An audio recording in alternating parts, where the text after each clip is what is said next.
buenas tardes a todos. Me presento, soy la maestra Marisol Rodríguez, directora de posgrado de la Universidad de Londres, y les damos la más cordial bienvenida a el primer encuentro entre el Instituto de Capacitación Profesional ICP y la Universidad de Londres con la conferencia Coaching en otro siglo. Nos acompañan el día de hoy la doctora Elena Espinal, directora de la maestría en Coaching de la Universidad de Londres, y la maestra Laura Aros, que es la rectora del ICP. Les cedo la palabra para iniciar nuestro evento del día de hoy y muchas gracias a todos. Buenas tardes a todos. Ahora le voy a dar la palabra a Elena porque Elena va a presentarnos a Juan como Juan merece ser presentado. Bueno, Laura es como Oscar, que me gustaría que saludes, Oscar. Buenas tardes a todas y todos. Bienvenidos a este espacio. Es como Oscar dentro de la Universidad de Londres. Los dos son los grandes responsables y yo soy la que sopla detrás. Mira, pero las que hacen el trabajo son ellos. Así que sopla gracias muy fuerte. Sopla muy fuerte, dicho sea de paso. Soplan las brasas para producir el incendio, ¿no? Está bien. Así que bueno, un placer y un honor. Y lamento que a veces a uno las cosas se les ocurren tarde y que en tantos años esta sea la primera vez que organizamos un evento en donde se puedan encontrar aquellos que de alguna manera están soñando con un futuro semejante. Y de países distintos y en donde podrían no solamente colaborar las instituciones, sino entre ustedes hacer un intercambio en conocimientos, en coaching, e inclusive empezar a conocerse más y viajar y tener amigos en otros lados y hacer algunos trabajos en cultura. Porque aunque no lo crean, entre México y Argentina la cultura tiene sus diferencias. Y hoy, hoy para mí es un honor presentarles a Juan Vera. Si me permiten, quiero presentárselos y dejarlos con él. Lamentablemente, no me voy a ir, voy a estar escuchándolos a través de los audífonos, porque en unos minutitos nomás salgo hacia el aeropuerto. He encontrado una manera de volver de Argentina a México dando una vuelta larguísima y yendo primero a Estados Unidos, pero ya vuelvo, y el vuelo sale dentro de un rato. Así que, como no me la quería perder, yo también voy a estar con ustedes, pero solamente sin voz, escuchándolos, escuchando a Juan y escuchándolos a ustedes. Así que les voy a presentar a Juan. Y presentar a Juan no es fácil, sin incurrir en una cierta injusticia. ¿Quién no sabe que es el coach más reconocido en habla hispana sobre coaching al poder y la política? ¿Quién no ha escuchado sus conferencias en toda América y en Europa? ¿Quién no sabe que ha trabajado intensamente en ese terreno y con personajes cuyas decisiones influyen en el mundo en el que vivimos? ¿Quién no sabe que tiene una importante actividad como docente y que ha sido docente tanto en universidades de España como en Chile, donde reside, yo creo que por hace más de 20 años, ¿no? 25 años. Y en Chile en las universidades más renombradas. Ha trabajado también con empresas, fundamentalmente en temas de planeación y estrategia. Ha publicado un libro, Articuladores de lo Posible.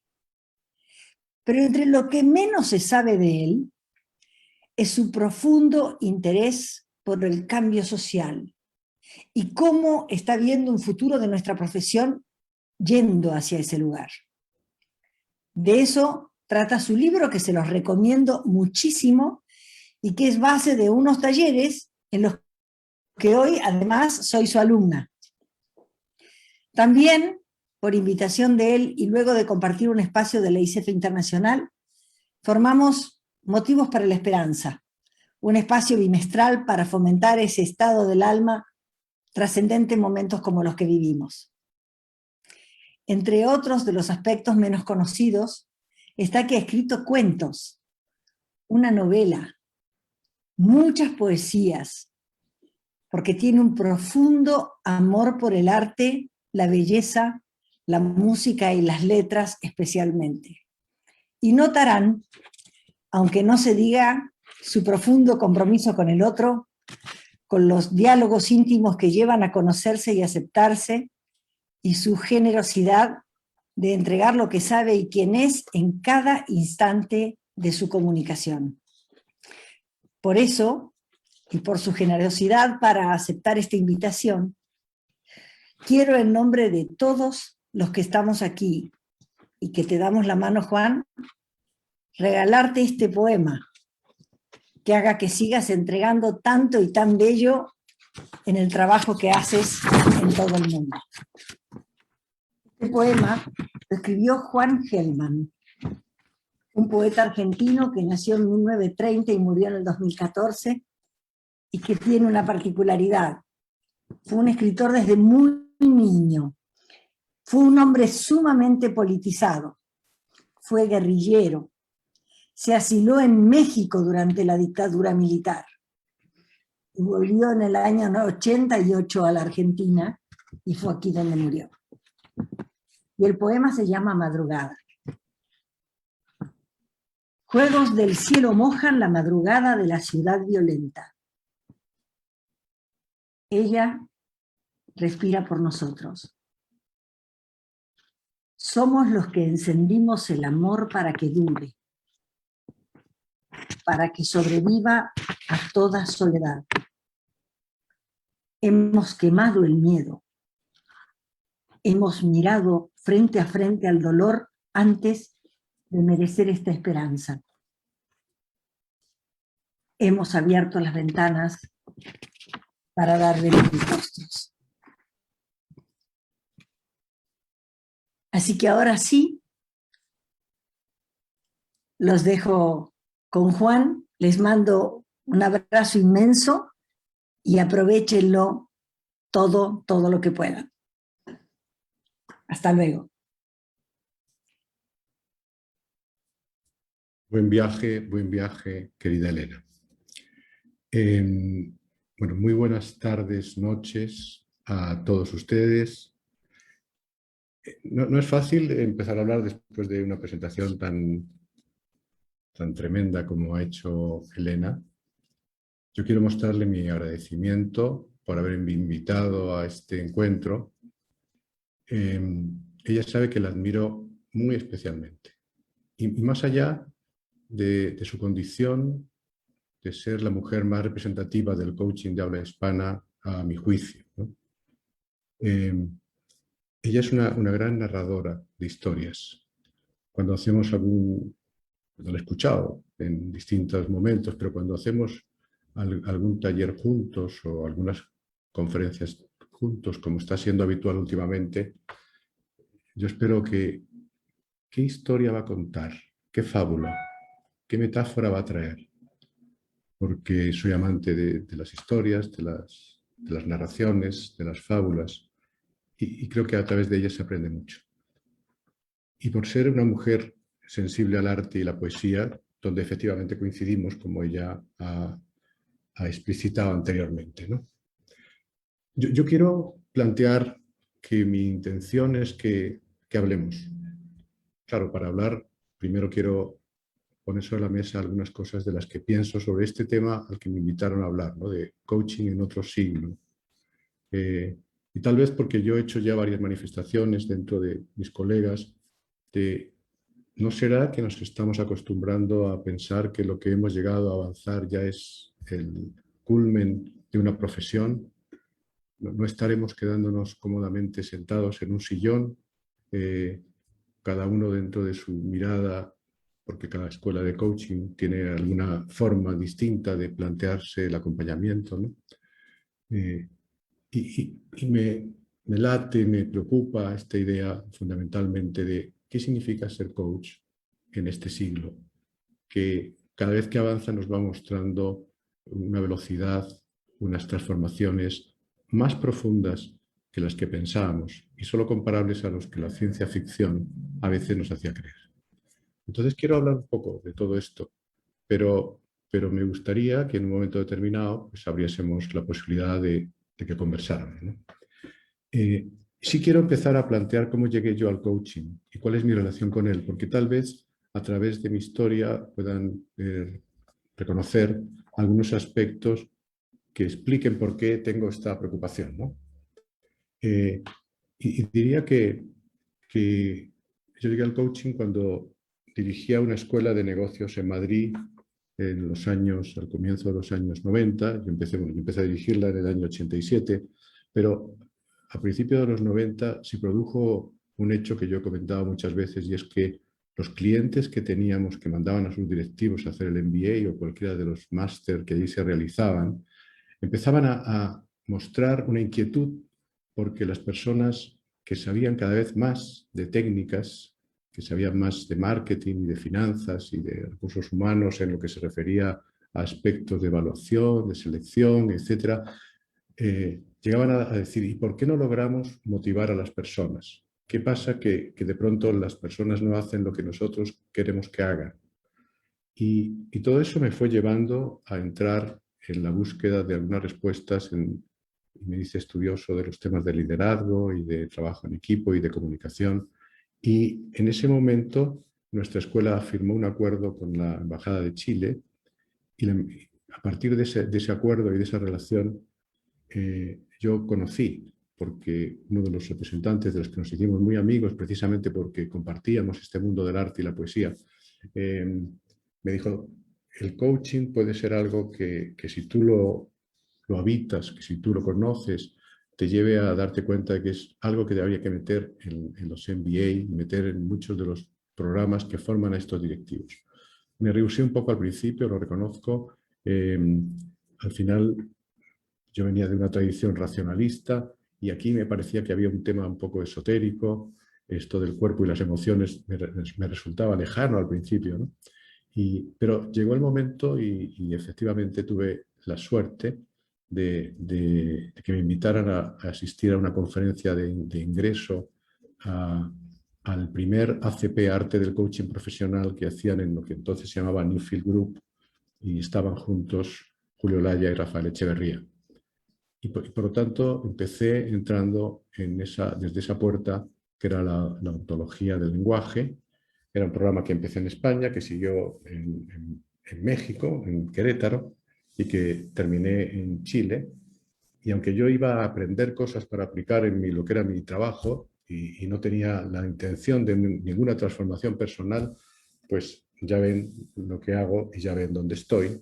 Es decir, que efectivamente se produjeron esos cambios. Y llegué ahí y cuando salí, debido a lo que me había pasado, llegué a la conclusión de que el coaching podía ser un camino para conocerse a sí mismo. Y desde ese punto de vista respeté las posibilidades que tenía y durante un tiempo pensé que ese era su principal cometido. ¿Cómo conocerse a sí mismo? Después, poco a poco fui entendiendo que fundamentalmente, si yo quería usarlo, debería ser una forma de acompañar a que otros se conozcan a sí mismos. Y también ese estadio en el cual se podía trabajar me pareció tremendamente interesante. Y como yo venía de una tradición de trabajo en el mundo más de la dirección y el liderazgo, entendí que la idea de un coaching para el liderazgo y para dirigir, pensando en que de alguna forma podía ser como algo que se moviera entre dos lenguajes, ¿no? entre el liderazgo y la gestión. Pero algo me pasó cuando empezaba a hablar de los lenguajes que me empezó a preocupar que tal vez cuando nos hacíamos esta formación nos quedábamos impregnados de una forma de hablar que podía más que acercarnos a los otros, alejarnos. Yo recuerdo que ya cuando tomé la decisión de venirme a Chile, que efectivamente hace 26 años ya, algunos de los colegas muchos de ellos muy reconocidos, que estudiaban conmigo y que realmente pienso que eran excelentes coaches, sino que me decían, ¿por qué ha sido tan fácil para ti entrar en el mundo de las organizaciones, de las empresas, de poder ser coach de directivos? Y fue claro que no tenía que ver con que yo supiera más coaching que ellos, sino que tenía que ver con que yo hablaba el lenguaje de las organizaciones. Y eso me hizo pensar el riesgo que a veces los coaches tenemos de meternos en un lenguaje críptico que otros pueden no reconocer, y la importancia que era acercarnos a entender, a comprender el medio en el que queríamos trabajar. Y de esa forma llegué a hacer un paso de este coaching para las organizaciones en el coaching en la política y el poder. Pero la política en principio, que es algo que siempre me interesó desde mi adolescencia, yo nací en una España en dictadura, y obviamente eso tenía una consecuencia en las restricciones que uno tenía para ser ciudadano, y fui una persona que estuvo militando en contra de esa posición, pero después, a lo largo de mi vida, como que me había alejado algo, y la posibilidad de estar acá trabajando en el mundo del gobierno fue algo que me llevó a esta idea de esto es importante, esto es más importante de lo que yo creo. ¿Por qué a otros coaches no les parece que esto es lo suficientemente importante? Todo eso fue, por tanto, les cuento esto porque hice ese tránsito del conocerme yo, del conocer a otros y por tanto trabajar en el coaching de vida, a trabajar en el coaching directivo, a trabajar en el coaching en la política y el poder, y poco a poco a empezar a hacer una reflexión que me llevó de las técnicas y las herramientas a eso que alguna vez escuché y yo lo encontraba nebuloso y abstracto, y es que lo más importante es el desde dónde. Desde dónde hablamos al otro. Desde qué espacio nos situamos para acercarnos a los otros y al mundo. Y ese momento que no puedo poner en una fecha del calendario, pero que siento que fue ocurriendo en mí, incluso me llevó a pensar que la palabra coaching era restringida y que nosotros lo que estábamos siendo son acompañantes, un acompañamiento a otros, un acompañamiento a situaciones. Pero la realidad es que durante muchos años eso funcionó de una manera en la que creo que fui recogiendo experiencias que me condujeron a escribir ese libro, Articuladores de lo Posible. Ese fue el título final porque el libro durante mucho tiempo se llamaba El arte del coaching, el poder y la política, y de pronto en varias conversaciones y a partir de mi investigación dije, no, pero eso puede ser el subtítulo. Hablar de articuladores de lo posible implica abrirse al mundo, a mirar el futuro, a empezar a pensar qué está pasando en el mundo en el que estamos. Ese proceso fue súper importante para mí y de hecho me llevó al desarrollo de un programa, de una habilidad que creo que es central para hablar de líderes del futuro, para hablar de política en el futuro, para hablar del poder hoy y en el futuro, que es articular. No se pueden imaginar lo que me sorprendió cuando Elena un día me llama y me dice, yo me quiero matricular en ese curso. Y Elena, yo te veo casi en esto y por encima. No, yo me quiero matricular en este curso. Dije, bueno, va a ser algo que va a poder hacer un tiempo, pero con todos sus trabajos. Y me ha demostrado no solamente la humildad que a veces hay que tener para ponerse a volver a ser estudiante, alumno, sino una disciplina impresionante. Acabaremos dentro de 2 semanas y ella ha sido una alumna ejemplar que para mí ha sido un motivo de esperanza y también para decir, esto tiene que tener una altura que haga que una persona como ella termine saliendo satisfecha de esta experiencia.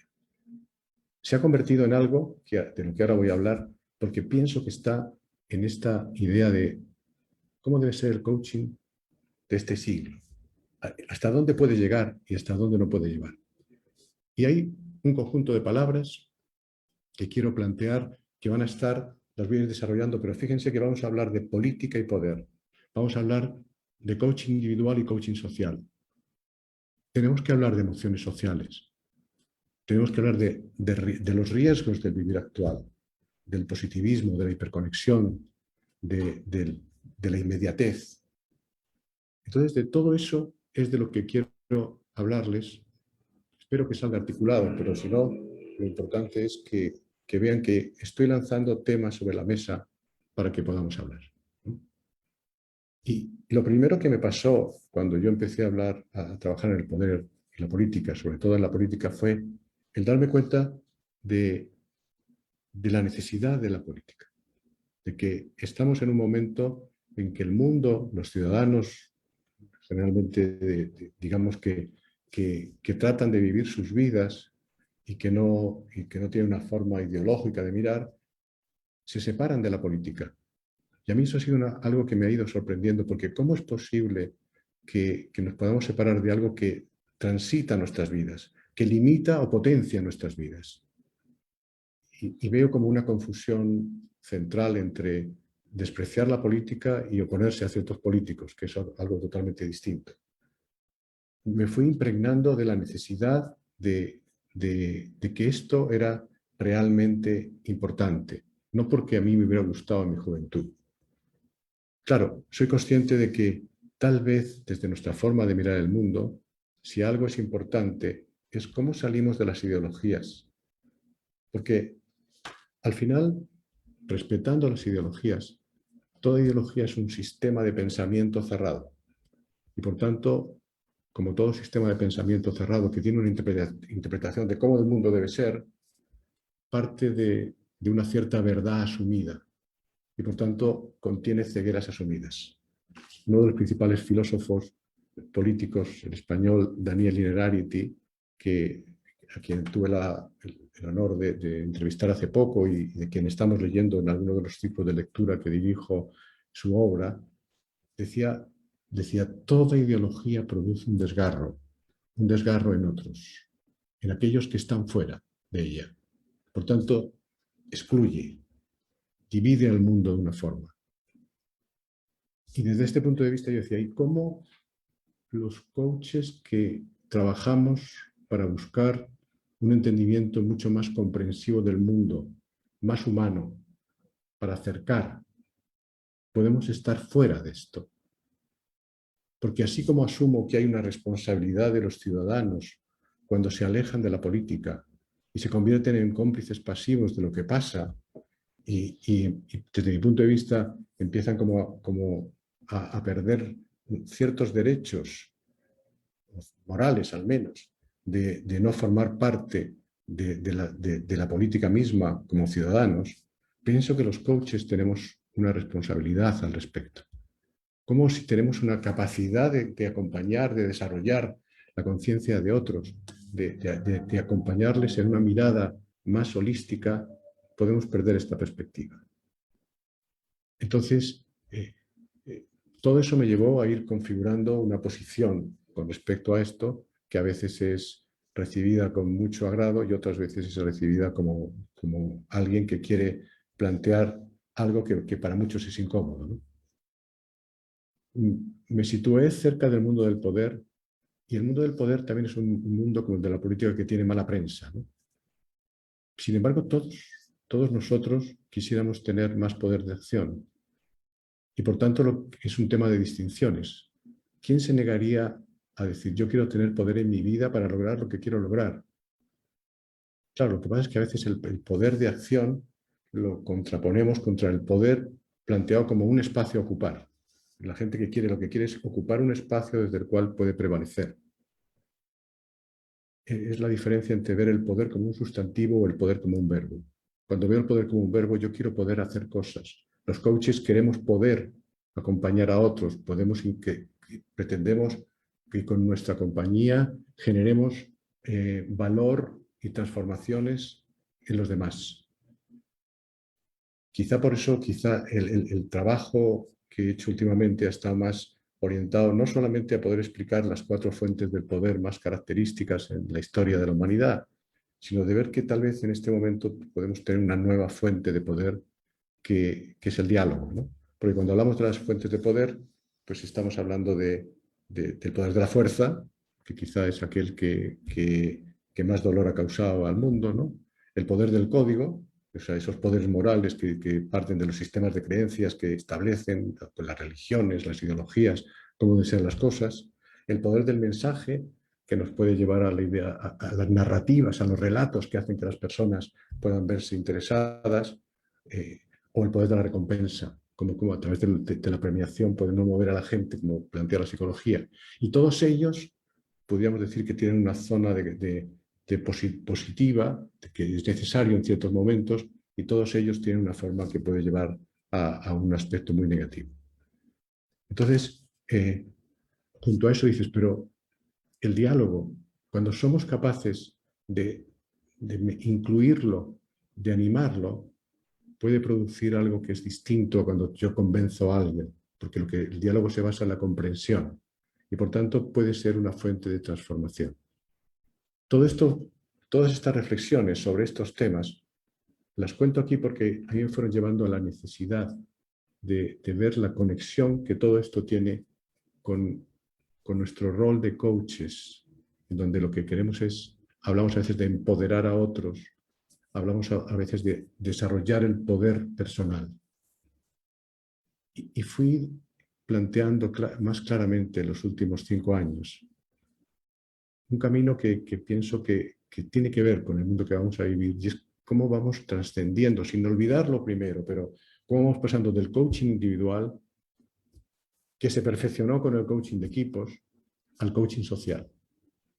A ese coaching que le podemos hacer a través de conversaciones sociales, a través de generar movimientos en los cuales somos mediadores, acompañantes, facilitadores de un proceso de conversación social donde se pueda producir el encuentro entre las personas.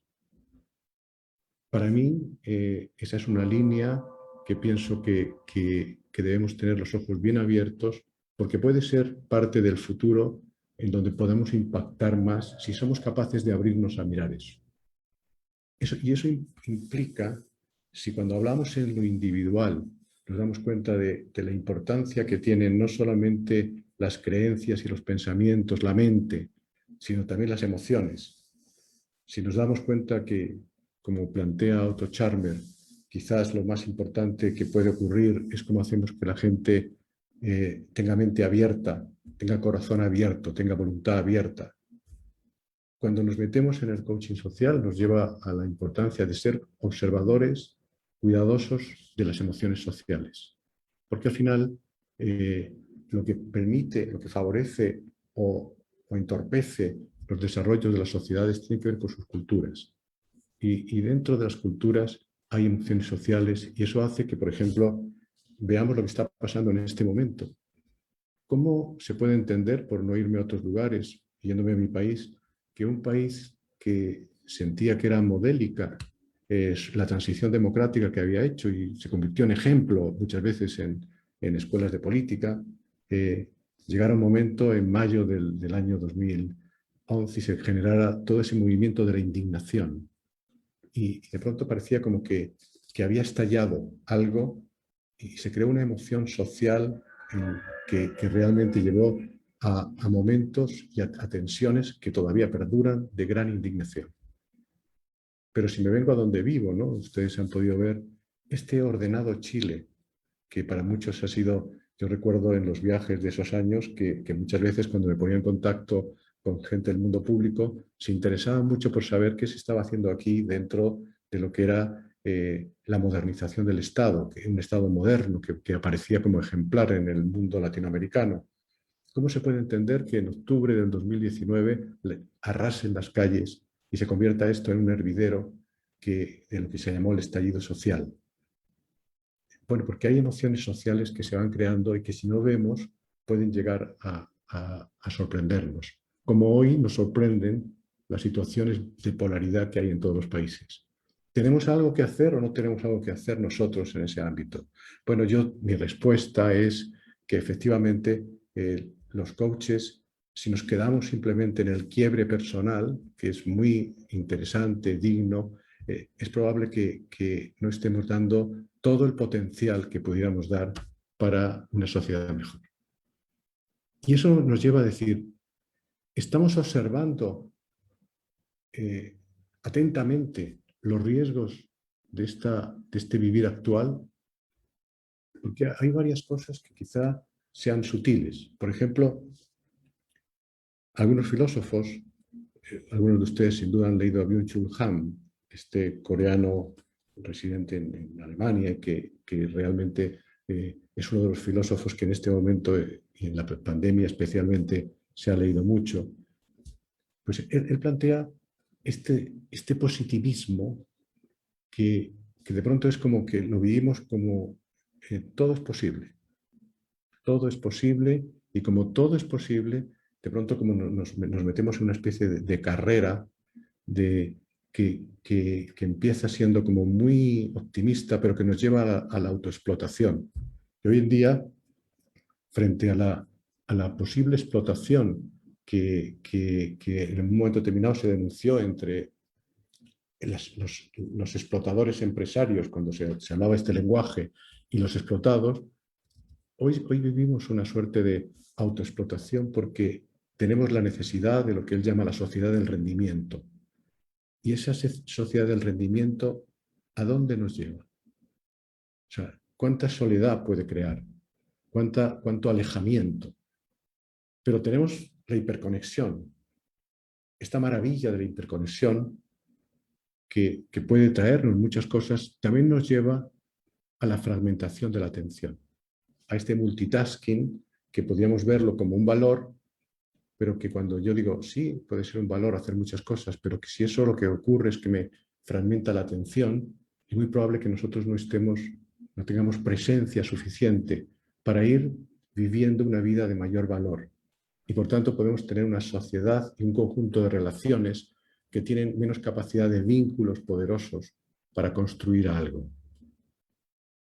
Y bueno, la neurología te muestra que incluso las mujeres, y no lo digo como una broma, sino que digo, las mujeres que parece que desde el punto de vista neurológico tienen más posibilidades de la multitarea, lo pueden conseguir quizá con más facilidad que los hombres, pero sin embargo eso no significa que no exista una fragmentación de la atención para que eso ocurra.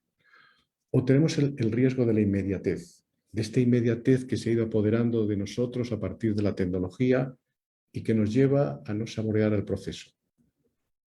¿Qué sociedad construimos cuando no vivimos los procesos, los rituales, aquello que de alguna forma nos configura como humanos? Bueno, todo esto son riesgos que en este momento se están analizando y están. Los tenemos en cuenta nosotros cuando hablamos del coaching actual, más allá de que estemos trabajando en situaciones concretas, porque para mí algunos ejes del coaching, más allá de ese quiebre puntual, es el que no es posible trabajar en el coaching que no se haga cargo del sistema. Es decir, en el libro planteo que estoy de acuerdo en que es difícil un coaching sin un quiebre declarado, pero ¿qué quiebres hay detrás del quiebre? Y de hecho todos ustedes, los que ya son maestros y han trabajado suficientemente en este ámbito, saben que a veces empezamos por un quiebre declarado, pero que finalmente nos damos cuenta que solo eso es la punta de un iceberg y que el gran aporte es ver el volumen completo del iceberg.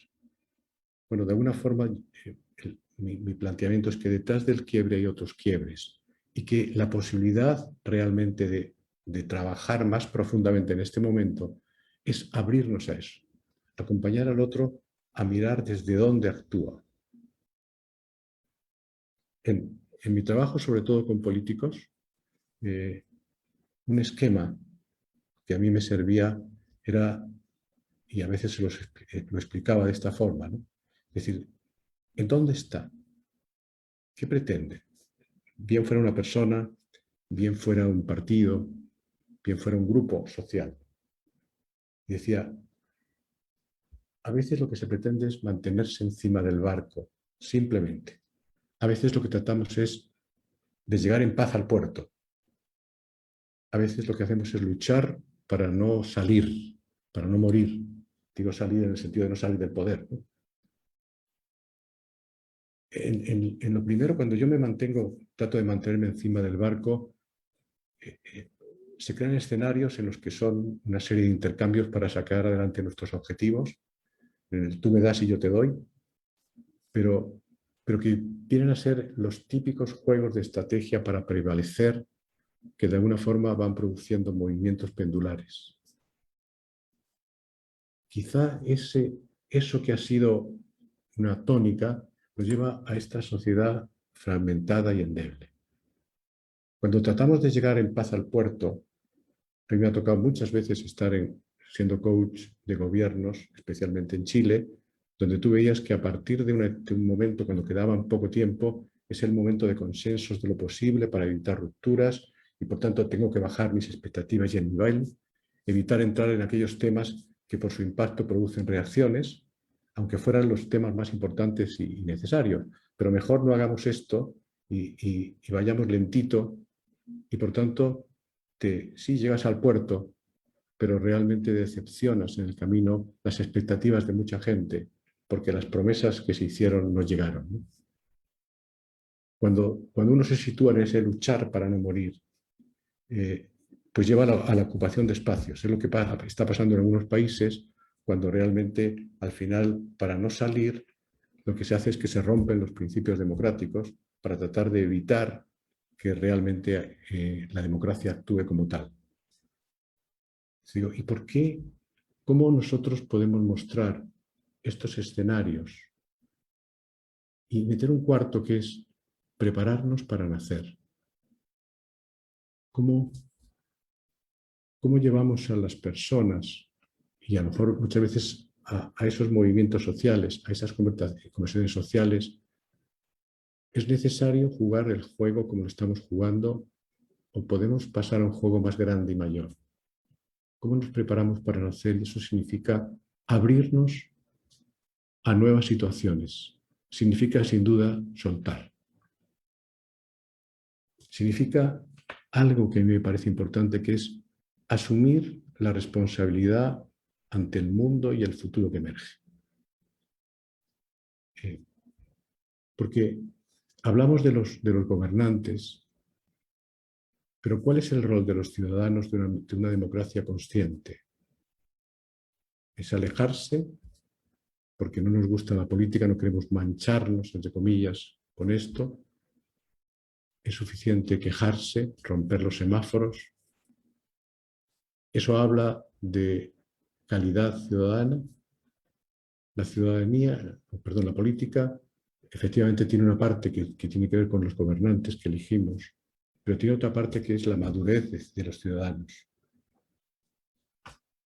El trabajo que hago últimamente, yo digo, bueno, me interesa mucho el coaching en la política, pero quizás ya no tengo tanto interés en ser el coach del ministro, del gabinete de los presidentes, y tengo más interés en decir, ¿cómo podemos ser coaches de estos ciudadanos conscientes que quieren realmente tener una posición de influencia en la sociedad que quieren? Es relevante cuando los ciudadanos toman una causa y se convierten en actores políticos de una agenda y no solo se convierten en turba, ¿no? Porque todos estamos de acuerdo en que la violencia genera violencia. La violencia puede acorralar en algún momento y ponerse en la agenda de un país, pero lo que logremos a través de eso es bastante inestable y posteriormente cambia, ¿no? Pero cuando hablo de la responsabilidad hablo de más cosas. Fíjense que hoy en día nadie duda de que vivimos un mundo en el que la inteligencia artificial empieza a sustituir buena parte de lo que hacemos. Los que sean curiosos y se metan en este campo verán que pronto muchas de las cosas que han sido la fuente de trabajo más habitual del ser humano va a estar en manos de la inteligencia artificial. Hasta nosotros que estamos en un mundo más académico, dado que estamos en la Universidad de Londres en este momento conversando, ¿no? La educación va a cambiar totalmente. No es que diga que se va a sustituir la labor de los maestros, pero hay un conocimiento que no tiene por qué ser dado. Más bien, los maestros van a ser más acompañantes, van a ser más coaches de vida, de crear posibilidades, de crear capacidades, más que de transmitir conocimientos. Pero si saco la inteligencia artificial es porque en algún momento determinado va a estar generando las reglas del mundo, las reglas del futuro.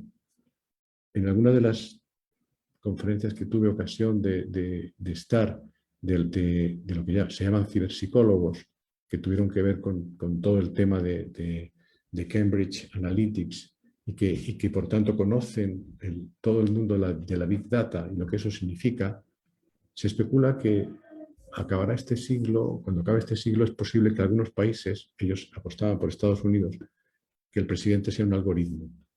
La pregunta entonces es, si eso ocurre, en la medida en que ocurre como van a haber autos sin conductor y aviones sin conductor, ¿de qué seremos responsables nosotros? Se puede producir una desresponsabilización.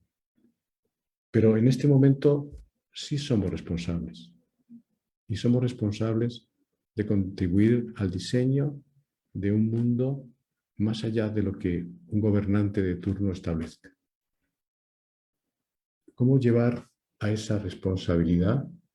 Eso es lo que yo llamo coaching para conversaciones sociales, que se planteen este tipo de problemas que el mundo tiene. Y significa llevar a la conciencia desde distintos lugares. Si nosotros lo que decimos, claro, pero la gente está como aletargada y no se interesa por estos temas. Bueno, precisamente ese es el escenario en el que tal vez abrir el programa que está haciendo Elena, el de articuladores de lo posible, pero que es la habilidad articular, lo que tratamos es decir, cómo generamos movimientos conversacionales en los que aprovechemos para que las personas empiecen a sentirse diseñadores de una sociedad, pero a partir de darles datos, de meterles a mirar el mundo con otros ojos a partir de ciertas distinciones, ¿no? Y eso, al final, hay muchas formas de producirlo. Si estuviéramos en debate de filósofos, diríamos, Heidegger plantearía que lo importante es enfrentar a las personas a la finitud de su día, ¿no? A que no son eternos. No somos eternos y por eso tenemos que elegir, porque tenemos una vida. Y como se decía en el mayo del 68, si no es ahora, ¿cuándo? Cuando yo enfrento a la finitud de nuestros días, aparece un movimiento de mover a la acción. Lo que tengamos que hacer, lo tenemos que hacer ahora. Y ahí sí quiero no confundir la idea de la acción con el trabajo, porque el trabajo nos lleva a un tipo de sociedad que seguramente va a desaparecer. ¿Y por qué se está hablando hoy de la renta universal y de tantas cosas? Pues porque vamos a crear un mundo que va a seguir creando riqueza y que con esa riqueza puede vivir el mundo, pero no siempre va a producirse trabajo. Quizás una de las líneas de trabajo que pueden supervivir es precisamente aquella que trate de acompañar para que no se produzcan escenarios de soledad. La otra mirada podría ser, en vez de plantearse la finitud como el resorte, pues Hannah Arendt diría llevar a la experiencia del nacer. Plantear a las personas de que hemos tenido la posibilidad de nacer. ¿Cuántas veces podemos nacer? ¿Cómo alentar la vocación del nacer en cada uno de nosotros? Esa mirada del sistema, esa forma de meter junto a todo lo que estamos haciendo miradas que vayan más allá, pueden caracterizar otra forma de mirar el proceso del coaching. Intentar mostrar que de alguna manera el mundo nos ha dirigido a través de ciertos sistemas al individualismo y a través de otros al colectivismo.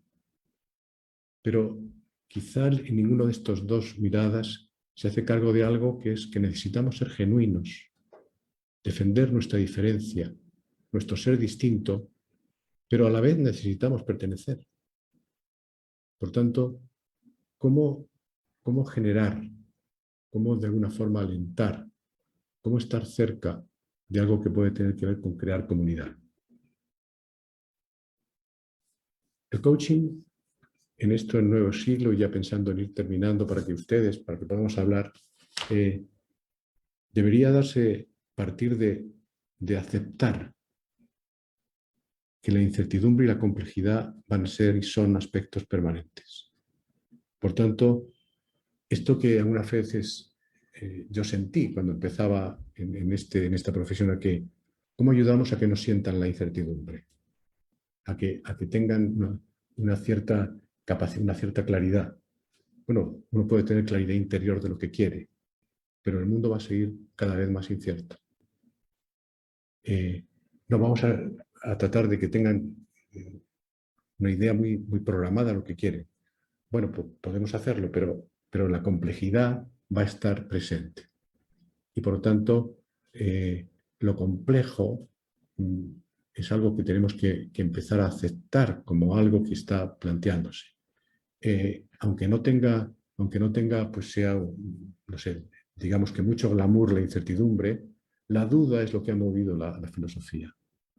El lograr que las personas se abuenen con algunos conceptos que hemos tildado de negativos y que los veamos como parte de lo que tenemos que acostumbrarnos a realizar, pues es lo que aprende un surfista cuando se da cuenta de que puede moverse por encima de las olas, y las olas son completamente dinámicas y complejas. Aceptar la duda, moverse a lo impensado, tener la posibilidad de decir, bueno, siempre el mundo ha dado sus grandes cambios cuando se ha ido de la comodidad de lo pensado, que tenía ya algunas respuestas, a aceptar el riesgo de lo impensado, donde podemos encontrar lo que puede ser lo nuevo del futuro.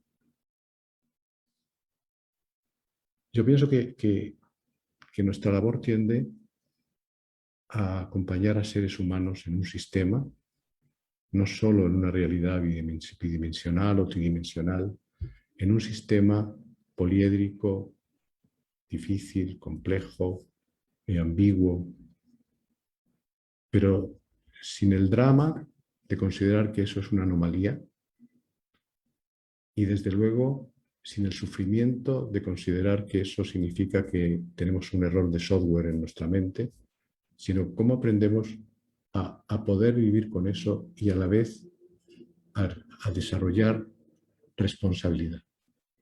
Y eso significa trabajar en nosotros y estar dispuestos, le digo a nosotros, digo no solamente a quienes acompañamos, sino en nosotros mismos, y estar dispuestos a preguntarnos hasta qué punto nosotros mismos estamos prisioneros de nuestro pensamiento. Hasta qué punto, considerándonos abiertos, considerándonos personas con distinciones, también estamos ahí presos de una forma de mirar. ¿Cuánto dedicamos a abrirnos para ver posibilidades que tal vez contradigan muchas de las ideas que alguna vez tuvimos? En el mundo de la política, muchas veces las personas dicen que cuando alguien cambia de ideas, que ha traicionado sus ideas anteriores. Eso es como negar la evolución. Es decir,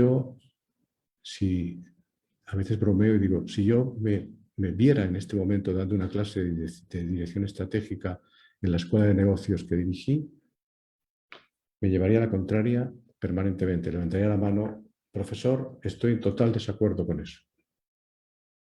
Y claro, sería cómico porque en el fondo me estaría llevando a la contraria. Lo que pasa es que yo contestaría, bueno, pero es que el mundo cambió. Es que lo que sirvió ayer no sirve hoy. Y no podemos empeñarnos a que esto ocurra. Al final, efectivamente, es posible que tengamos que hacer muchos cambios. Yo ayer en una charla que daba, recordaba, era una entrevista, estaba en un programa que hago en coaching global y que tiene un canal de televisión virtual, y estaba entrevistando a 5 ex candidatas a la vicepresidencia de Ecuador que han hecho algo maravilloso, y ha sido que después de perder las elecciones, aunque quedaron muy bien posicionados en el Congreso, hicieron una alianza entre las 5 exvicepresidentas o excandidatas para crear una especie de línea común, lo cual ha sorprendido a todos, hasta sus propios partidos, para colaborar en defender algo. Yo les decía, recuerden la frase de Winston Churchill, cuando dijo: algunas personas, para defender sus principios, cambian de partido. Y otras, para defender su partido, cambian de principios. ¿Quién quieren ser ustedes? Yo, desde luego, prefiero defender mis principios y cambiar de partido, aunque tenga que reconocer, por lo tanto, que algunas cosas que hice y que defendí, hoy no las quiero hacer ni las quiero defender. Bueno, eso quizá he lanzado muchas cosas y están todas revueltas, pero pienso que es suficiente tiempo para escuchar a alguien, y además, sobre todo, si tiene un tono monótono como yo. Entonces, mejor abramos la posibilidad de una conversación de qué cosas son las que ustedes quisieran que conversáramos, qué puntualizaciones necesitan para que sea algo más coloquial. Sí, Juan, hay algunas preguntas, algunos planteos que están haciendo nuestros participantes de hoy. Paula pregunta, ¿cómo es tu experiencia trabajando con políticos desde la perspectiva de que las ideologías producen desgarros y pueden limitar el campo de las posibilidades? ¿Cómo podemos nosotros ayudar a intervenir ahí? El coach tiene varias posibilidades, ¿no? Una de ellas es la de invitar al terreno. Es decir, los sistemas, como ustedes saben, tienden a mantenerse. Y por lo tanto, como tienden a mantenerse, utilizan algunas fuentes de información y otras no. Yo, por ejemplo, cuando me tocó trabajar con algunos ministros acá en Chile, las personas que me odiaban eran los asesores. Era su círculo más directo, porque de pronto llegaba este tipo que no era del partido, que no era chileno, y que de alguna manera el ministro hacía caso y de pronto el ministro por eso les hacía unas preguntas muy raras que ellos decían, no, si las cosas son de esta forma. Entonces, algunas de las veces yo recuerdo pues caminos posiblemente muy extraños. Uno de ellos fue el decirle, bueno, ¿y qué te parece si un día hacemos un coaching, pero no acá, sino que uno de ellos estaba en un tema que tenía que ver con desarrollo social, desde el punto de vista de fomento productivo, y le decía, vámonos a una comunidad de las que estáis trabajando para verlo. Y yo recuerdo que dije, y ojalá no venga, pues eso, todos los autos oficiales y todo esto para que pisaran el terreno. Llevar a las personas, si yo no puedo entrar en una discusión ideológica, porque en el momento en que se entra en una discusión ideológica, lo que tú produces es el mecanismo de defensa. ¿Qué podemos hacer para salir de ahí? Es lo que yo respondería, ¿no? Es decir, ¿qué otros caminos hay? Y para mí, el camino de ir, veamos lo que piensa realmente aquel al que tú dices que estás ayudando. ¿Cuáles son las cosas que busca? O producir en algún momento una conversación que yo articulaba con personas X, ¿no? Que podían ser ciudadanos, pero podían ser personas de otro dominio del gobierno, para que el ministro las presenciara. El tema es que no podía hablar, que simplemente iba a escuchar, que se diera cuenta de sensaciones, de emociones que existían, que no eran las que venían en el informe que recibía. Pero, volviendo a lo que hablábamos al principio con Elena, una vez que sentí, el primer ministro con el que yo trabajé, que me había dado autoridad, después de salir de nuestra sesión, a la mañana siguiente le mandé que leyera un poema. Y a él le pareció al principio una estupidez, pero lo leyó y me dijo, ¿por qué me mandaste esto? Y eso me llevó a una conversación posible totalmente distinta. Estuve explicando que allí lo que estaba leyendo era algo que podía explicar los sentimientos que otros podían sentir.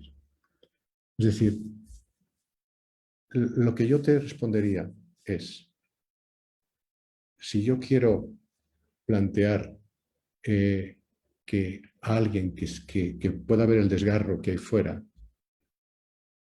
tengo que salir de su metro cuadrado, tengo que llevarle a otro lugar, tengo que cambiar el escenario en el cual la conversación se produce. Y cuando eso ocurre, existen posibilidades, no digo que tengamos el éxito asegurado, existen posibilidades de que la persona empiece a ver un mundo distinto. Es lo que nos pasa a todos nosotros el día que de pronto nos sacan de nuestro mundo y vemos que no me esperaba esto. O cuando, por ejemplo, tú traes a alguien que es el opositor más claro, ¿no? Y te planteas esto que en Chile se está desarrollando en este momento. Hay un movimiento que se llama 3xI, que es un movimiento que es conversaciones entre pares improbables. Y lo que trata es de sentar a personas que piensan diametralmente opuesto o que no se ven, o que son invisibles y por tanto son improbables. Y hacer un proceso que empieza porque cada uno conozca la historia del otro. No entrar en la discusión que tienen, porque la discusión que tienen obviamente nos vuelve otra vez a las posiciones. Hay que sacar de las posiciones. Y después de esa conversación, en general les aseguro que lo que dicen es, fíjate, me sorprendió que esta mujer o que este hombre que consideraba que eran completamente cuadriculados, inhumanos, intolerantes, me sorprendió que hay varias cosas que pensamos igual. Y entonces yo decía, ese es el punto. ¿Qué se puede hacer con aquello que ustedes piensan igual? En aquel punto donde yo me encuentro con otro, es el punto en el que yo puedo generar algo. Y ese algo me puede llevar o a rebajar, no digo que a pensar igual, a rebajar la brecha, la grieta, para hablar también en Argentina, ¿no? La brecha que puede existir entre las partes y, por tanto, que pueda aparecer el diálogo. En el fondo diría, si yo puedo hacer algo por cualquiera de los métodos para abrir un espacio para el diálogo, tengo posibilidades. Gracias, Juan. Óscar, ¿tenés alguna pregunta? Sí, Laura, aquí también en el chat Emilio Sasso pregunta, ¿cómo hacer para captar la atención de esos posibles ciudadanos conscientes y a partir de eso poder iniciar una intervención o una acción? Yo tengo que buscar la forma de, por ejemplo, en este momento estamos, la propia Elena, con otro grupo de personas del curso, están planteando un conjunto de conversaciones que van a tener próximamente para juntar a personas que digamos que están fuera de todo esto. ¿Cuál es el camino? Tengo que convocarlos. Para convocarlos, tengo que encontrar algo que para ellos sea importante. Tengo que encontrar qué temas son, no los temas que yo quiero poner, porque yo quiero hablar de esto, pero la gente dice, mire, vaya usted a otro lugar. ¿Quién le paga a usted? ¿No? ¿Qué partido le paga a usted o por qué quiere hacer esto? ¿Cuál es su interés? Entonces digo, la convocatoria implica, por una parte, encontrar o me legitimo a través de que hay otras personas que están cerca de aquellos a los que quiero convocar y que por tanto son como puentes para que yo sea escuchado para facilitar, o encuentro cuáles son aquellos temas que interesan. ¿Qué le interesa? Por ejemplo, hay un grupo que va a trabajar con jóvenes. El diagnóstico inicial es: a los jóvenes no les importa para nada hoy ni la política, ni la sociedad, ni nada. Yo discrepo. Lo que digo es, yo a lo mejor si fuera joven tampoco me interesaría la manera en que se están planteando las cosas. Es muy probable que cuando fuimos jóvenes nosotros también fuimos rebeldes. Para los que estaban en ese momento éramos como, qué difícil es pensar que estos señores vayan alguna vez a tener el poder en sus manos, porque es un conjunto de díscolos, ¿no? Digo, bueno, entonces tengo otra opinión, pero digo, bueno, la conversación empezará en el momento en que saquemos algún tema que para ellos sea relevante y que a partir de ahí empecemos, por ejemplo, diciendo, ok, ya estamos aquí todos, entonces, ¿quién eres tú, Laura? Cuéntanos, Laura, ¿qué te importa a ti? Ahora vamos a hablar después. Y Laura abre, Alberto, ¿quién eres tú? ¿Qué es lo importante en tu vida? Y llega un momento en que al cabo de media hora, ese grupo ya no es un grupo de tipos que han llegado allí para ver qué dice alguien y responderle, sino que hemos creado una atmósfera. Y en esa atmósfera decimos, ok, uno de vuestros temas que os interesa es esto. ¿Cómo esto podría ser en una sociedad en la que tenemos que vivir? O sea, hay que elegir bien las preguntas, pero de alguna forma tú rompes la frontalidad de la pregunta y la respuesta. No hay una relación de profesores-alumnos. No hay una relación de un argumento contra otro. Hay un momento en el que, conseguido que lleguen a conversar juntos estos improbables, tú estableces un espacio de encuentro. Y en el espacio de encuentro se puede hablar de casi todos los temas. Entonces yo, cuando decía antes de, creo que los coaches podemos tener un desarrollo como articuladores de conversaciones sociales, es porque creo que tenemos algunas posibilidades en el lenguaje, en el manejo de las emociones para crear atmósferas. Y si yo creo una atmósfera y tengo un espacio cuidadoso, amorosamente diseñado, el cuidado es absolutamente fundamental. Invito a una conversación en la que nadie se siente atacado ni que tiene que defender nada, es muy probable que empecemos a avanzar en la construcción de algunos espacios comunes que nos sirvan como muletas para empezar un camino. En Chile, por ejemplo, yo he participado en las conversaciones 3xI que se hicieron en el pueblo mapuche, donde, imagínense, estaba el pueblo mapuche, por una parte, estaban los empresarios forestales, es decir, aquellos que han usurpado sus tierras desde la posición de los otros, ¿no? Nos han quitado algo sagrado que es la tierra de nuestros ancestros. Para los empresarios, estos terroristas que en vez de trabajar y tratar, tienen rituales extraños junto con políticos, y aquello, cuando terminó, estuvimos 2 días trabajando. Cuando terminó, recuerdo que uno de los representantes de los profesionales mapuches mandó un WhatsApp en donde decía que era la primera vez que tenía una conversación en la que sentía que los wincas, que es como llaman los mapuches a los chilenos que no lo son, ¿no? En que los wincas habían entendido algo de su cultura y habían logrado tener una posibilidad de que se abriera una conversación posible. Y el presidente de la forestal más importante de Chile escribió diciendo que en 2 días había entendido más de la historia de Chile que en su carrera, porque se había puesto en contacto con algo que nunca había pisado. Y cuando se había acercado era desde su rol. Nunca había pisado un terreno como aquel, en donde se dio cuenta de que aquello que llamaban como una especie de cosa rara era un ritual profundamente sagrado para ellos, que les daba sentido como a otros les da sentido su religión o su ideología, etc. Llegar a la comprensión de por qué el otro es como es, aunque yo no esté de acuerdo con esa forma de ser. Y esto ustedes lo pueden comprender perfectamente, en otros lugares es más difícil decir, yo puedo no estar de acuerdo contigo, Óscar, en lo que estás diciendo, pero si comprendo por qué tú dices lo que dices, mi actitud es distinta. Es decir, Yo digo, bueno, yo no he vivido esa historia, yo no he vivido esa experiencia.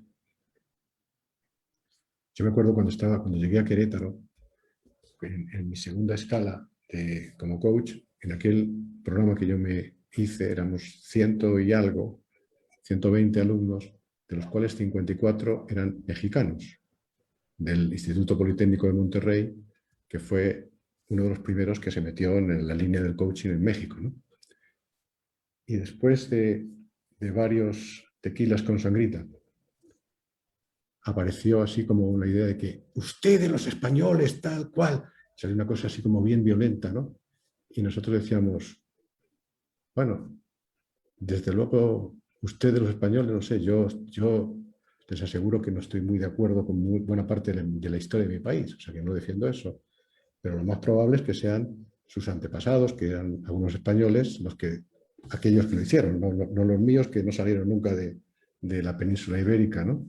Pero empezamos con la broma y fue interesante porque de alguna forma la conversación fue bien reconducida con algunos de los mentores que teníamos entonces y acabamos todos abrazados, dándonos cuenta de que podemos estar en desacuerdo con ciertas cosas que han pasado, pero yo comprendo tu historia y tú comprendes mi historia.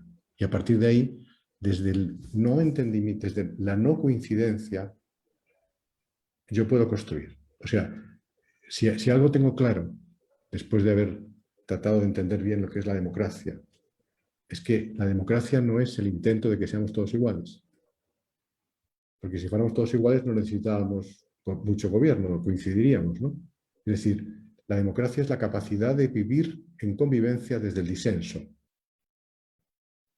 Y cuando yo acepto el disenso, no como un pecado de otro, no como un error del otro, puedo llegar a vivir con el otro.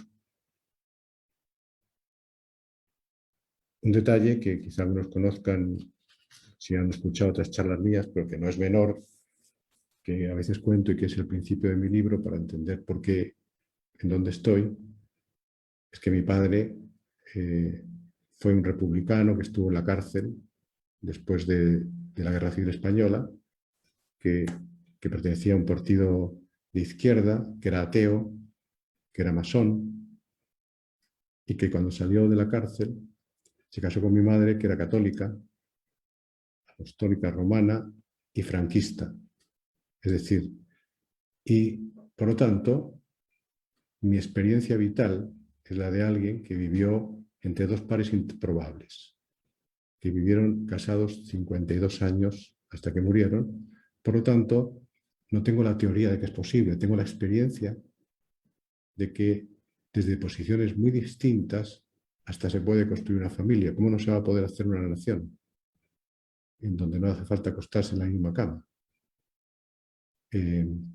Entonces hay algo ahí que es importante aceptar como principio, ¿no? Y es, desde luego, hay una pregunta que Humberto Maturana hace últimamente mucho en todas sus reuniones, y es que dice, la primera pregunta es si queremos vivir juntos. Claro, si la gente no quiere vivir con estos, que es lo que puede pasar, pero si llegamos a plantearnos, sí, queremos vivir juntos, porque todos somos argentinos, o todos somos mexicanos, o todos somos españoles, o todos somos chilenos, o todos somos ciudadanos del mundo. Entonces, ¿qué tenemos que hacer para producir ese encuentro que nos permita establecer algún tipo de reglas en donde los puntos en común predominen? Juan, hay muchas preguntas y creo que varias de ellas vienen de gente de Argentina, porque estamos viviendo una gran polarización política y todos los coaches están preguntando cómo trabajás con grupos fanatizados que creen tener razón y que ven en el otro al enemigo, ¿no? No a un adversario político con el que construir, sino al que hay que eliminar, ¿no? Como en una dialéctica de opuestos. Las preguntas en México van en el mismo sentido de los 3 o 4 coaches, y estamos hablando de ambientes muy polarizados, donde parece ser que no hay ni siquiera la voluntad ni siquiera de reconocer la existencia del otro, ¿no? Entonces, Exacto, exacto. Hasta daría la impresión, ¿no es cierto?, que sacan enorme ventaja de no acercar posiciones, ¿no? Claro. Por eso traigo, el tema que traigo es porque esto que estamos hablando no es lo que pasa en Argentina. Si yo voy ahora mismo, cuando yo hablo en mi país, pasa exactamente lo mismo.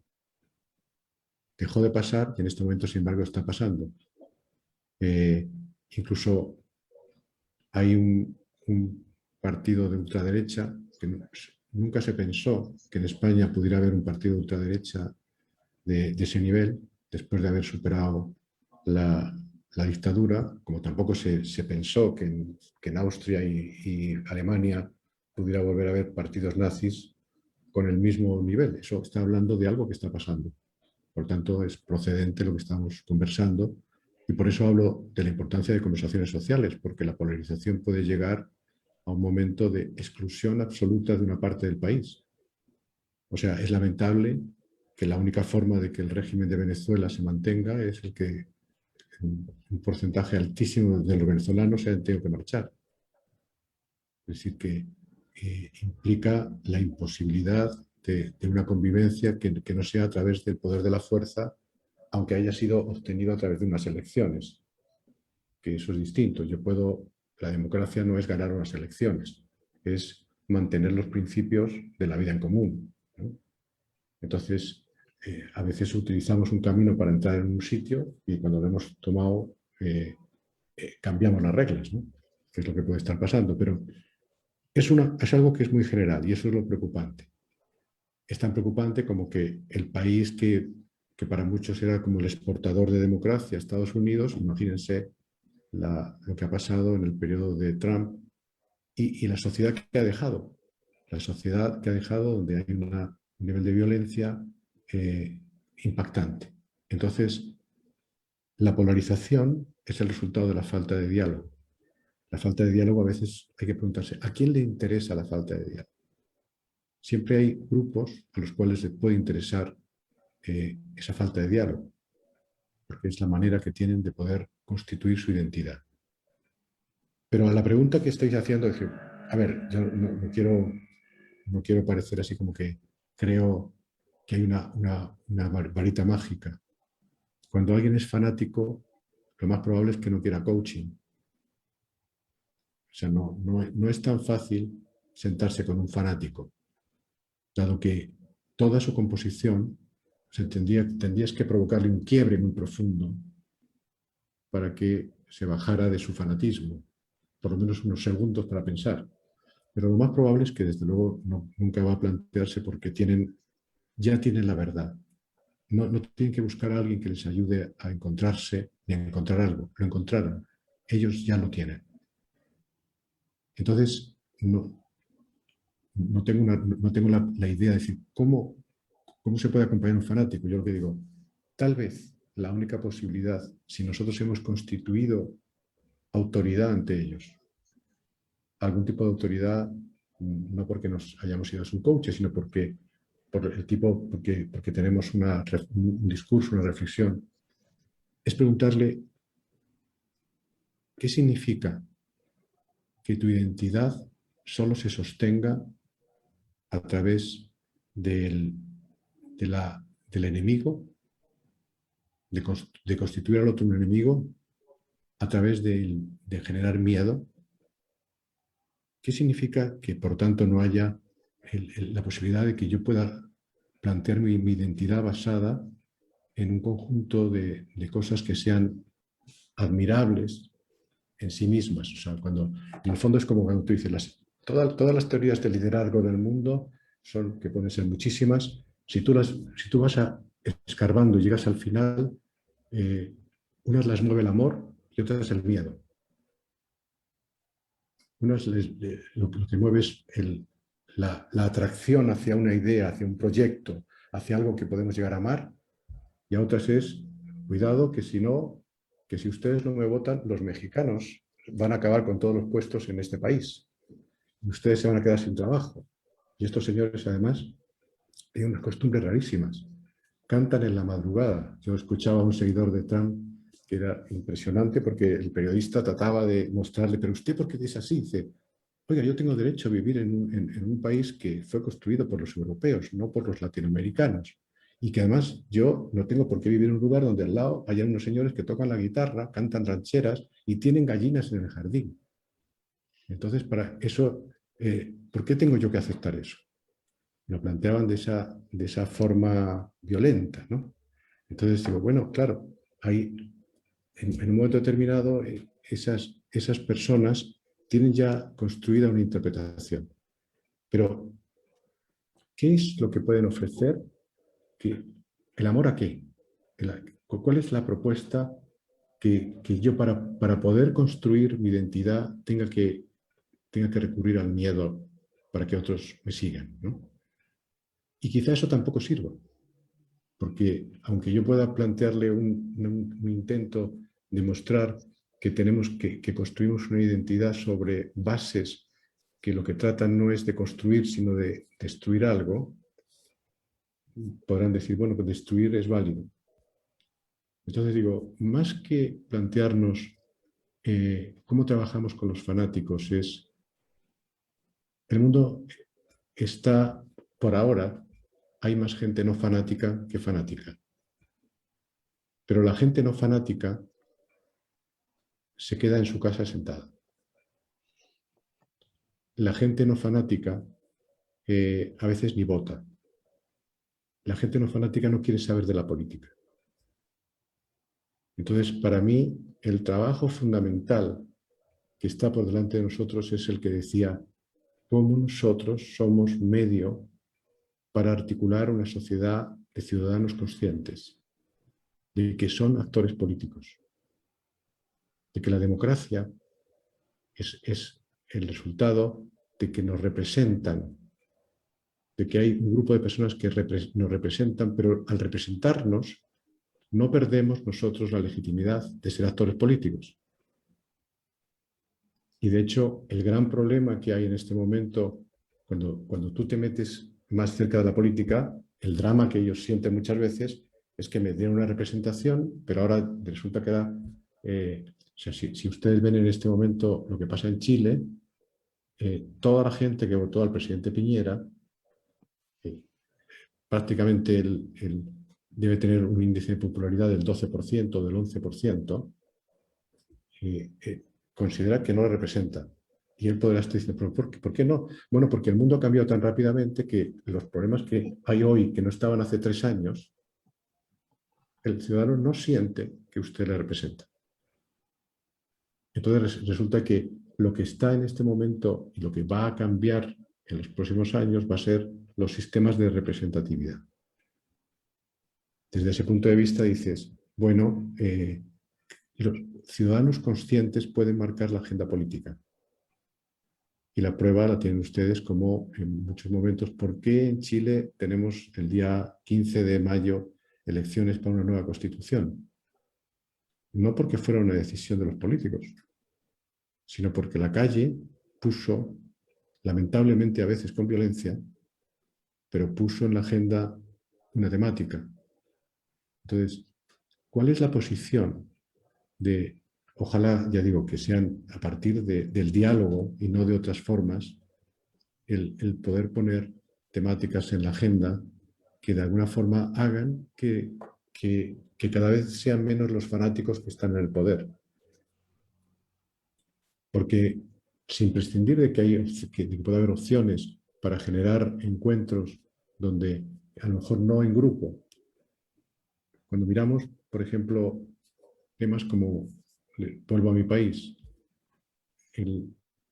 los avances para que se desarticulara el grupo terrorista ETA no fueron el resultado de un acuerdo político voluntario, fue el resultado de encuentros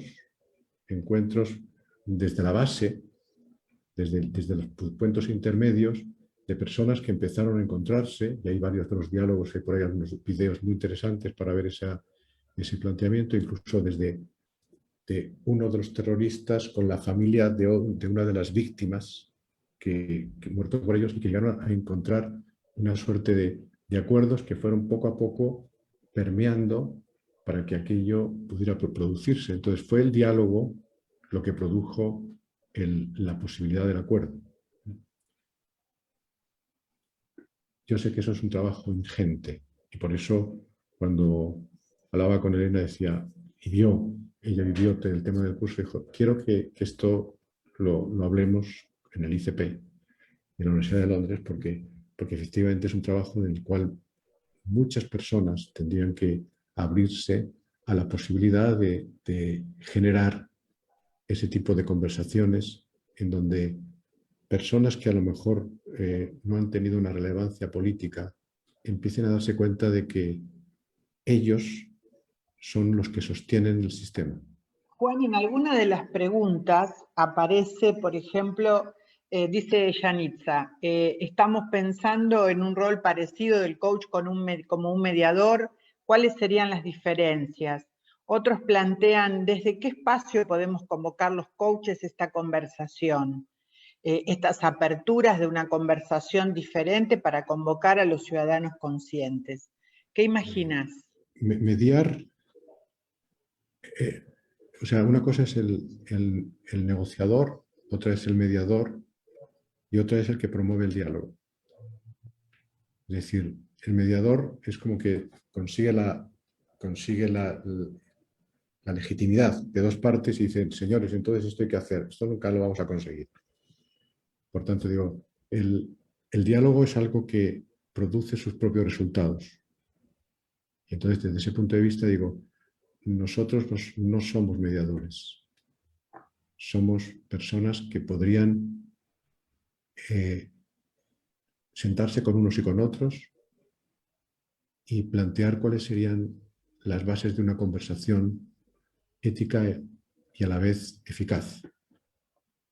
Y por tanto, desde esas competencias lingüísticas y conversacionales, lograr que esas partes pudieran hablar de otra forma.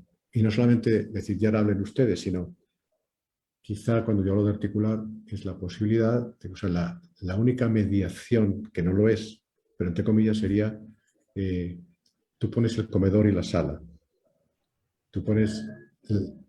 Tú estableces el espacio para que los otros lleguen a los acuerdos que puedan llegar.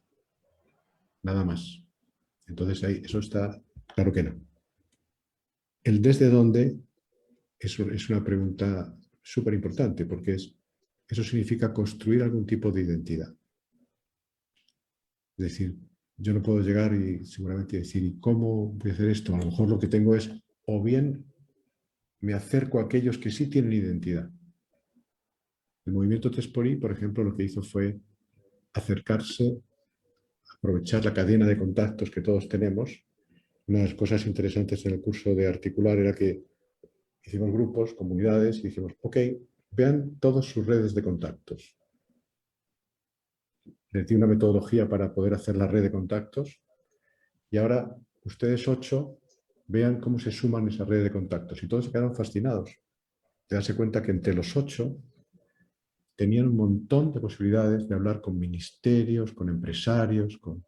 Ok, ustedes entonces tienen una posibilidad de poder tener una conversación donde no les van a decir, pero qué locura es esta, sino ¿de qué me quieres hablar?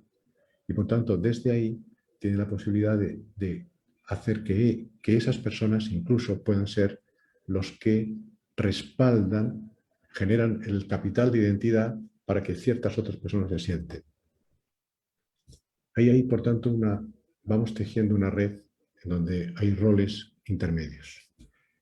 Cuando yo logro eso, o me dedico a plantear una identidad, por ejemplo, el movimiento 3xI lo que hizo fue empezar a generar toda una campaña de comunicación y de traer varios casos de encuentros para el diálogo que habían tenido que ver, por ejemplo, pues en Colombia con las FARC, en muchos lugares donde movimientos bien bélicos habían sido capaces de sentarse a conversar. Y eso hizo que de pronto varias personas se fijaran en esto. ¿Y ustedes qué hacen realmente? Por tanto, lo que yo digo es, bueno, no es una cuestión de que aquí salga alguien con la posibilidad de hacer algo como esto, sino yo estoy invitando a mirar a los que son representantes del coaching y lo que van a ser nuevos coaches del futuro. ¿Cómo se ven? Si son capaces, muchos de ustedes, de verse en tareas de otro tipo, porque seguramente eso les implicará alguna suerte de formaciones adicionales, de focalizarse en ciertas cosas, pero si se formaran personas en esta capacidad de tener estas conversaciones, pues obviamente empezaría a generarse una cierta mancha de aceite y algunos ejemplos que pudieran servirnos. Sin haber acabado el programa, varios de estas personas, pues por ejemplo, en una de las prácticas que hicimos, invitamos a que cada uno llevara un invitado que pensara que podía ser interesante para que viera una metodología de las que estamos usando. Y todos los alumnos, incluida Elena, llevó algún invitado. Una de las personas llevó a una invitada que es la hija de una poetisa que fue muy importante en la Revolución Nicaragüense y que ahora, sin embargo, pues están en contra de lo que produjo esa revolución en este momento, ¿no? Y esta persona se quedó tan impactada que a partir de ese momento llegó a Nicaragua y se planteó la posibilidad de juntarse con un grupo que se llama Mujeres para la República. Y bueno, y a los propios que estaban en ese grupo, todos alumnos, les invitaron para ver si podían ayudarles a plantear una conversación. Y en eso están. Todavía no sabemos cómo, pero de momento hasta videos han hecho de los acercamientos que han hecho con algunos grupos de mujeres que también tenían intenciones de hacer cambios, pero entre sí, por egos o por lo que fuera, estaban absolutamente enfrentadas. Entonces, la última buena noticia que recibimos era que habían llegado a un acuerdo para emprender una acción conjunta. Ahí estamos articulando, ahí estamos creando capital social, ahí estamos creando capital ciudadano. Y ese es un servicio que está basado en nuestra capacidad de promover conversaciones. Juan, muchas de las preguntas, son muchas, de verdad que el nivel de compromiso que está generando esta conversación, si lo medimos por la cantidad de preguntas, pues es muy alto, muy significativo. Creo que ya abordamos temas como la polarización, de la que ya hablaste bastante, el rol del coach en estos espacios sociales. Y por aquí hay tres inquietudes que tendrían que ver en cómo convertirnos en ciudadanos de este siglo, ciudadanos del momento presente, y qué rol juega desde tu perspectiva la educación como parte de este nuevo acercamiento, de esta nueva comprensión de lo que significa el ser político, el ser un animal político en el siglo XXI. La educación, como ha sido siempre en la historia de la humanidad, es el factor más relevante. O sea, si yo tuviera que... Es esto que a veces decimos, tienes la lámpara maravillosa de Aladino encima y te pide un deseo. El mío tendría que ver con cambiar los sistemas de educación del mundo. Es decir, dejar de formar a personas para trabajar y formar personas para vivir. Es decir, yo entiendo que en un momento determinado, cuando el Génesis dice te ganarás el pan con el sudor de tu frente, nos hizo una faena terrible. Porque en el fondo significa que nuestra identidad está basada en trabajar, en tener un buen trabajo. Nuestra identidad depende de eso y entonces me formo para poder encontrar un mejor trabajo. Lo que yo estoy planteando en este momento es que tenemos todos los signos de que el trabajo no va a ser lo que caracteriza el futuro. Yo sé que puede sonar súper disruptivo, pero en realidad lo que vamos a hacer son aportes. El concepto de trabajo, como hoy se plantea, díganme ustedes una profesión que diga, no, aquí esto no lo van a tocar. Digo, yo creo que estamos en una de las cosas que más puede supervivir, que es el acompañamiento de otros, y aún así, si ven algunas, el otro día llevamos al curso a un especialista que hablaba de indicios y llevó montones de información. Por ejemplo, en la pandemia ha habido más conversaciones de gente sola que se pusiera en contacto con otros, desde luego que nunca, pero ha habido más que se han puesto en contacto con robots o con genoides, es decir, con personas virtuales, que seguramente para muchos de nosotros es como, no puede ser, no lo puedo creer. Pero sí, resulta de que llega un momento en que dice, no, estuve hablando, y cuando tú hablas, hablen ustedes con alguno de sus hijos o sus nietos y se pueden llevar sorpresas. Cuando dicen, no, es que nosotros estamos dentro de una atmósfera virtual y hablamos con no sé qué, no sé cuántos, y tú te das cuenta de, bueno, traía unos datos de Oriente, entre China, Tailandia, y veías que habían identificado como 8 millones, no sé cuántos contactos hechos con personas virtuales.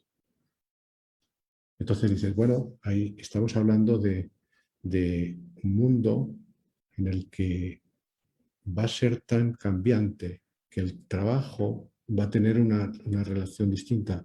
Entonces era, ¿cómo hacemos una educación para vivir? Ya todo el mundo, yo estuve en el gobierno anterior de la presidenta Bachelet, estuve los 4 años trabajando con la Agencia de la Calidad de Educación de Chile, era el coach de los 5 directivos más importantes y además manejaba las conversaciones de lo que era cada año el plan estratégico. A mí nunca me gustó llamarle plan estratégico, pero por lo menos últimamente el alineamiento estratégico de ellos y lo que tenían ya claro, a través de todo lo que estaban trabajando en países que van más adelantados que nosotros, que en Nueva Zelanda, Finlandia, etcétera, de que los profesores tienen un problema hoy en día para poder desarrollar contenidos, porque los contenidos están en la web. Y muchas veces el alumno, cuando llega al profesor, le dice, no, eso no es así, porque mire tal, y demuestra, y no saben qué hacer. Y lo pasan pésimo. Entonces dice, es que tenemos que, si los contenidos están, antes no estaban y teníamos que llevarlos. Y si estaban en un libro, ayudábamos a que comprendieran el libro.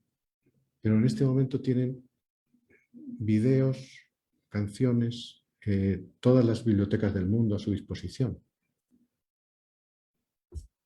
¿Qué hacemos entonces? Hablar de valores, hablar de colaboración. O sea, por ejemplo, en todos los rankings, la habilidad fundamental que planteaban era colaboración. La posibilidad dado que las personas adquieren esos conocimientos individualmente, para no fomentar un total individualismo, acercarse a ver cómo colaborábamos juntos, promover la investigación conjunta, buscar el hecho, por ejemplo, una de las experiencias interesantes que presentaron y que a mí me encantó y quise conocerla, era una escuela donde el profesor llegaba y decía, repartía los temas entre los alumnos y decía, entonces, Nora va a ser la que va a enseñar biología, los 5 primeros temas los lleva Nora. Y María Eugenia se va a encargar de hablar de lengua y convertía a todos los alumnos en profesores de los otros. Y todos eran profesores de todos. Y empezaron a generar la idea de que estaban cooperando en su propia autoeducación, porque cada uno se fueron apropiando de temas, investigándolos, y por tanto lo que era el profesor de esa clase era una especie de coordinador general, de coach de los chicos, que les iba enseñando alguna técnica de investigación y les podía decir, oye, ¿cómo te viste diciendo esto? Si lo que podíamos hacer nosotros si estuviéramos con un directivo y asistimos a sus reuniones y luego decimos, voy a hacerte de espejo. Y estaban fascinados, porque todos los chicos se sentían importantes. Es decir, no estaban en el rol pasivo de alumnos frente... Cuando yo hablo con mi nieta, que, claro, como son inteligentes y aprenden a manipular desde niños, pues cuando me dice, pero ¿por qué Laura no sé qué, tal, tal? Y me dice, abuelo, no les interesamos, no tienen distinciones emocionales, entérate. Ellos llegan y sueltan su rollo. A mí no me interesa para nada. Entonces, y yo decía, pero ¿cómo que? No les importamos. Llega, me están mirando el reloj, hacen su materia. Yo lo que espero es que se preocupen, pero se preocupen no de, a mí no me interesa esto que están planteando. Si ya, a ver, tú, ¿cuánto tiempo hace que no haces una división? Entonces yo tengo que mirar para otro lado para no decirle, pues no sé, hace, ¿cuánto? 30 años, no sé. Divido con la calculadora. Entonces, ¿para qué quiero aprender si no tiene sentido? Es decir, abuelo, a ver, ¿en qué momento la gente dejó de preocuparse de cómo se debe enchufar una cosa? Pues se enchufa y está. Si hay algunos que se encargan de eso, pero ¿por qué todos tenemos que...? Y a mí me dejó bien preocupado, porque ella me decía, no tienen distinciones emocionales. Lo que te están diciendo es, son personas que lo que buscan en ese encuentro es motivación, interés por la vida, colaborar con otros, ser capaces de fomentar la valentía, el coraje por lograr las cosas. Y entonces, cuando me hacen esa pregunta, digo, la educación es central, porque en un momento determinado, quizás lo que, incluso en el mundo de la política, digo, ¿cómo? Yo estoy de acuerdo con haber fomentado un mundo con más derechos, pero todo se desbalancea. Cuando vivimos solo en un mundo de derechos y no de deberes, producimos un tipo de ciudadanos que lo único que sienten es que tienen derechos a cosas y que alguien se los tiene que dar a aquellos que votamos, pero no sienten ningún deber de contribuir a la construcción de la sociedad. Hacer una educación que te prepare para vivir con otros que piensan distinto a ti. Porque si no, todo lo de inclusión, exclusión es pura palabrería. ¿Cómo incluyo a los distintos? Salas en las que, en vez de ser un grupo del mismo extracto social, volvamos a tener personas donde se convivan con realidades diferentes. Eso podría empezar a crear un ciudadano distinto con otra sensibilidad. Por lo tanto, sí, creo que el principal esfuerzo, y por tanto, por ejemplo, en estos proyectos que se están desarrollando en el programa articular, de los 5 que van a salir en marcha, 2 tienen que ver con jóvenes. Cómo generar jóvenes que de pronto, sin dejar de lado sus propios anhelos y pasiones, generan proyectos que tengan que ver con algún impacto social. Bueno, el tema es interminable. Como ustedes se imaginan, es interminable. A mí me encantaría y me quedo contento por eso, porque parece que se han quedado con bastante sensibilidad en el tema. Lo que creo, y por eso creo que Elena animó a este encuentro, es que ella misma decía, sería bueno que desde las propias escuelas de coaching empecemos a hablar de un coaching que va más allá, que trata de acercar a un conjunto de preocupaciones, de inquietudes, ¿no? Para no hablar de preocupaciones, de inquietudes que vean que nuestra profesión podría tener otros alcances que también tuvieran mayor impacto social. Bien, Juan, estás movilizando, están preguntando cómo podemos acercarnos a proyectos para jóvenes, cómo podemos conseguir tu libro. ¿Cómo hacen? ¿Están sensibilizándose? Bueno, los proyectos, con la propia Elena, les puede plantear ahí como ella está metida, se ha metido a fondo y yo creo que pronto va a ser una adalid de estos movimientos también, ¿no? Así que, pero les puede como dirigir. De todas formas, a ver, el libro se compra en Amazon. Con México no hay ningún problema, con Argentina a veces hay problemas porque ha habido momentos en que tratan de comprar y Amazon dice en Argentina no, porque el dólar que nos quieren pagar no es el que queremos cobrar nosotros o cosas así, ¿no? Puede ser. Pero es, no es siempre regular. O sea, ha habido momentos en que dijimos, mire, no se va a poder comprar, otras veces que sí se está comprando, ¿no? Pero en Amazon pueden entrar y ahí Articuladores de lo Posible está en versión papel y en versión digital. Esa sería lo más internacional para poder pasarlo. Aquí en Chile está en algunas librerías, en España también está en la Escuela Europea de Coaching, por ejemplo, desde España, en la Escuela Europea está dentro de su tienda, de la tienda digital que acaban de empezar. O sea que hay Nora, que la tenemos ahí. Buenas tardes, Nora, que no te he saludado. Con Nora fue mi anfitriona cuando hicimos programas con la Escuela Europea de Coaching en el Poder y la Política, ¿no? Entonces, la Escuela Europea de Coaching lo tiene entre su tienda virtual, pero pensando en México es fácil comprarlo a través de Amazon. Y de todas formas tiene información sobre todas estas cosas en mi página web, que es jveragil.com. O sea, www.jveragil.com. Ah, mira, Elena ya está escribiendo. Dice, el proyecto del grupo al que pertenezco está en etapa de prueba, pero me comprometo a que una vez probado llegue a manos de todos los que quieran. ¿Se dan cuenta? Dije, ella se va a convertir en una Dalí de este tema. Es fantástica esta mujer. O sea, Sí, ya sabemos con Oscar, está Claro. preparando ahí algo, está amasando la masa y poniéndole la levadura. Ya armó los primeros bollitos como para que se arme el pan, ¿verdad, Oscar? Así es, Juan, y creo que no hablo solamente por mí cuando te digo que estamos muy removidos. Creo que está este impulso de decir, y entonces, ¿por dónde empiezo? Y me quedo más bien con esta visión que para mí resultó muy, muy poderosa. No es el cómo ni en dónde, sino desde dónde empiezo.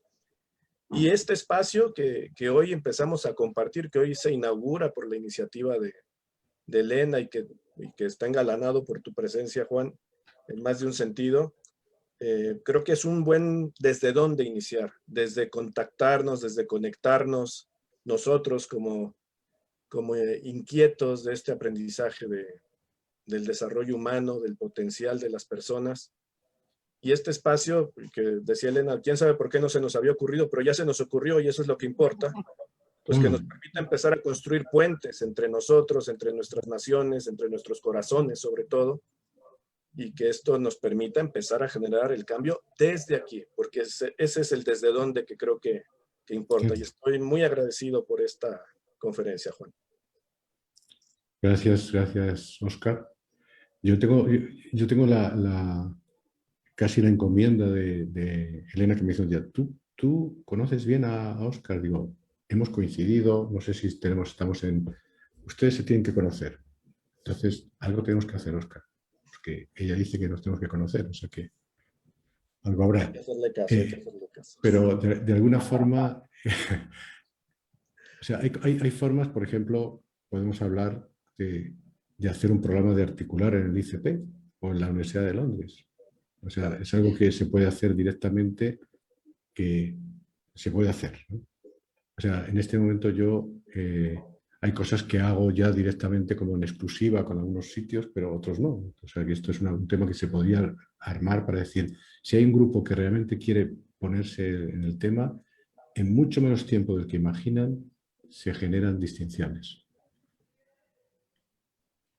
Entonces, son cosas que se pueden armar para que sea algo fácil relativamente y no muy costoso. Entonces, ¿qué es? Porque lo que se pretende es que haya un movimiento, ¿no? Que haya un movimiento que produzca, que empecemos a, pasado la etapa de la teoría, empecemos a tener proyectos y que vean que se mueven. Si de cada 10 proyectos nos funcionan 4, o nos funcionan 5, nos funcionan, empiezas a notar que estás moviendo la sociedad en la que estás, valga la redundancia. Bien, bien. Hermosa experiencia, Juan. Todos nosotros te agradecemos muchísimo. Yo me quedé conmovida, no solo para los espacios de las conversaciones contradictorias de los que transitan los espacios políticos, sino cada uno de nosotros salir al terreno. Me hiciste acordar a Siddhartha Gautama, el Buda, cuando su sensibilidad apareció cuando salió del palacio. Si me quedo en el palacio, desde donde estoy, en el mismo lugar, cómodo y abrigado, probablemente no se despierten sensibilidades nuevas y nuevos espacios de impacto social, político, personal, para agrandar la conversación y generar posibilidades mucho más grandes que las que estamos transitando hoy en día. Así que un abrazo gigante, Juan, y para todos los que hoy nos acompañaron, un abrazo enorme de haberse tomado este tiempo un viernes para compartir esta reflexión conjunta.